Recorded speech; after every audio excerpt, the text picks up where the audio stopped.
Hey guys, what's up? Today I'll be doing a review of Portland, Oregon's death metal band Disembowel with their latest full-length Echoes of Terror put out by Maggot Stomp. Now, I know I'm a bit late to the party on this one as it came out in February, but I just got around to picking it up a few weeks ago and I was a huge fan of it and I wanted to talk about it and review it. And I want to talk about the artwork first because it is absolutely awesome. It's done by Karina Manzon, and from the first glance, it's kind of cartoonish, but if you look closer, it's super brutal. This creature dude is lying gutted, and his skin is being sprawled up on these spikes, which is very cool, and a fucking awesome logo done by the drummer Sergio. And Disembowel is a three-piece. They have Sergio on drums and vocals, Gage on guitars, and Abram on bass.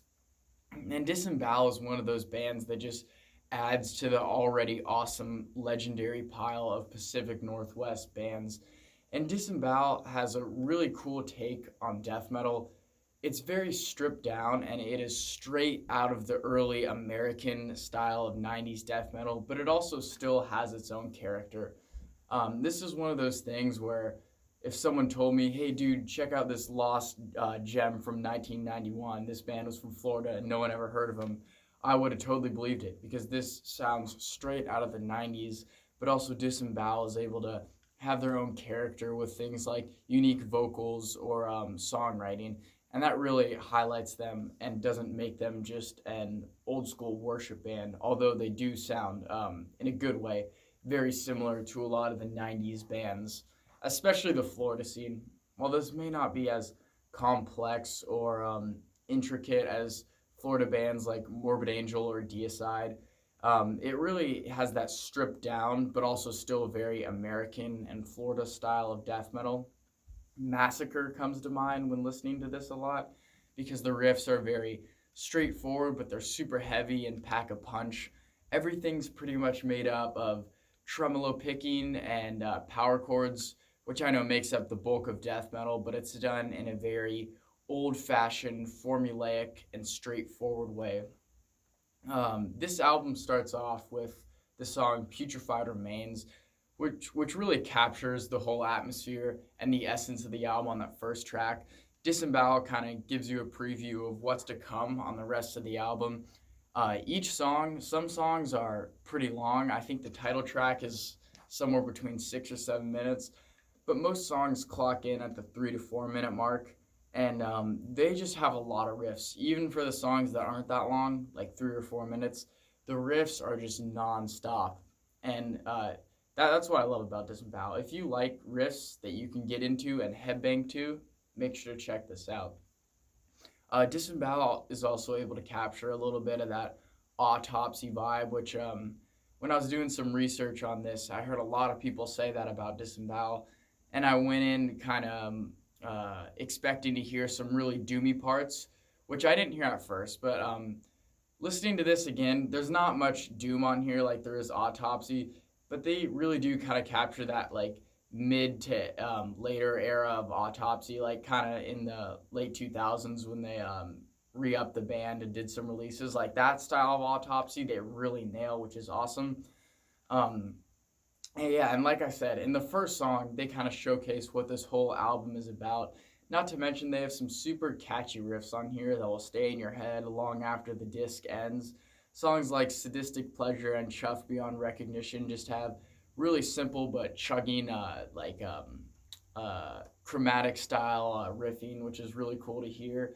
And yeah, like I was saying before, the song Echoes of Terror is probably one of my favorite on here. It's 6 minutes long and it stays in the realm of simplistic death metal, yet it's able to take you through intricate and super unique sounding parts that don't make this disc uh,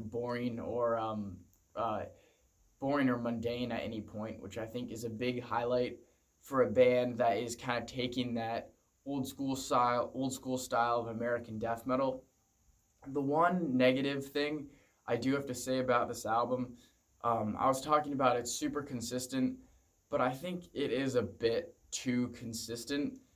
Um, as good as all the songs are, I would like to see maybe a little bit more variety and a bit more of standout tracks.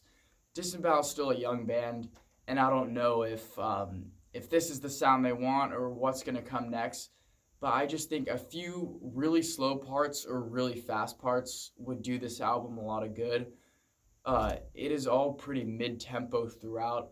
There is some blast beats and there is some slower parts, but it still stays very much in the mid-paced range. So I feel like a couple really slow parts, a couple really fast parts, and maybe some parts that are a little bit out there or weird would help the pacing of this album just a bit. But overall, that's really the only negative thing I have to say. And it's not so much as a negative thing as something maybe I wish was on here a little bit more. But overall, this album is super consistent, which is what it's all about when you make music. It's a really, really fun listen. You can headbang, there's a bunch of riffs to explore. And even though it's simple, this isn't something you're going to be able to digest on your first listen. This is some death metal that is going to take some time to sink in and is going to take some time for you to learn all the structures of the songs and all the riffs. But overall, I'm going to give this an 8 out of 10. This is some solid death metal, totally in the style of the early American 90s. And if you haven't heard this, I highly recommend you check it out because you're missing out. So that is Disembowel, Echoes of Terror. Take a look at that awesome logo and artwork one more time. And that's all I got for today. Thanks for watching.